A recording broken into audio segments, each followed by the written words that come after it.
And Paul, earnestly beholding the council, said, Men and brethren, I have lived in all good conscience before God until this day.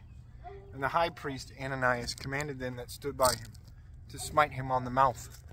Then said Paul unto him, God shall smite thee, thou whited wall. For sittest thou to judge me after the law, and commandest me to be smitten contrary to the law? And they that stood by said, Revilest thou God's high priest? Then said Paul, I wist not, brethren, that he was the high priest. For it is written, Thou shalt not speak evil of the ruler of thy people. But when Paul perceived that the one part were Sadducees and the other Pharisees, he cried out in the council, Men and brethren, I am a Pharisee, the son of a Pharisee. Of the hope and resurrection of the dead I am called in question. And when he had so said, there arose a dissension between the Pharisees and the Sadducees, and the multitude was divided. For the Sadducees say that there is no resurrection, neither angel nor spirit, but the Pharisees confess both. And there arose a great cry, and the scribes that were of the Pharisees' part arose and strove, saying, We find no evil in this man, but if a spirit or an angel hath spoken to him, let us not fight against God. And when there arose a great dissension, the chief captain, fearing lest Paul should have been pulled in pieces of them, commanded the soldiers to go down, and to take him by force among them, and to bring him into the castle. And the night following the Lord stood by him, and said, Be of good cheer, Paul, for as thou hast testified of me in Jerusalem, so must thou bear witness also at Rome. And when it was day, certain of the Jews banded together, and bound themselves under a curse, saying, that they would neither eat nor drink till they had killed Paul. And they came to the chief priest, and they were more than 40 which had made this conspiracy.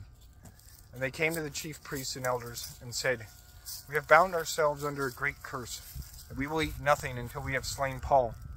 Now therefore, ye with the council, signify to the chief captain that he bring him down unto you tomorrow, as though ye would inquire something more perfectly concerning him. And we, or ever he come near, are ready to kill him.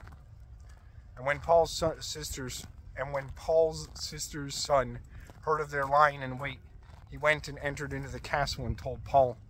Then Paul called one of the centurions unto him, and said, Bring this young man unto the chief captain, for he hath a certain thing to tell him.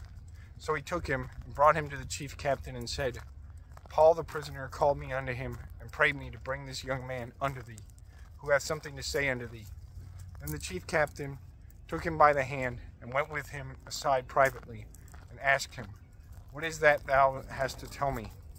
And he said, The Jews have agreed to desire thee that thou wouldest bring down Paul tomorrow into the council, as though they would inquire somewhat of him more perfectly.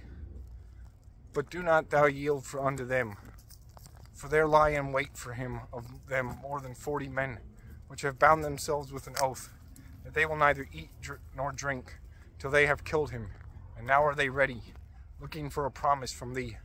So the chief captain then let the young man depart, and charged him, See thou tell no man that thou hast shewed these things to me.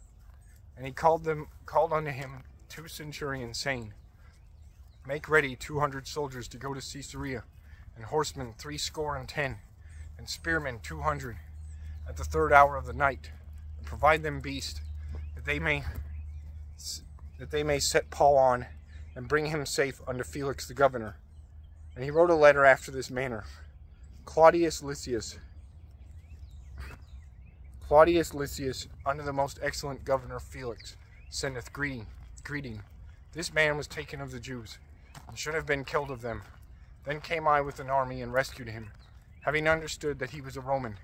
And when I would have known the cause wherefore they accused him, I brought him forth unto their council, whom I perceived to be accused of questions of their law, but to have nothing laid to his charge worthy of death or bonds. And when it was told me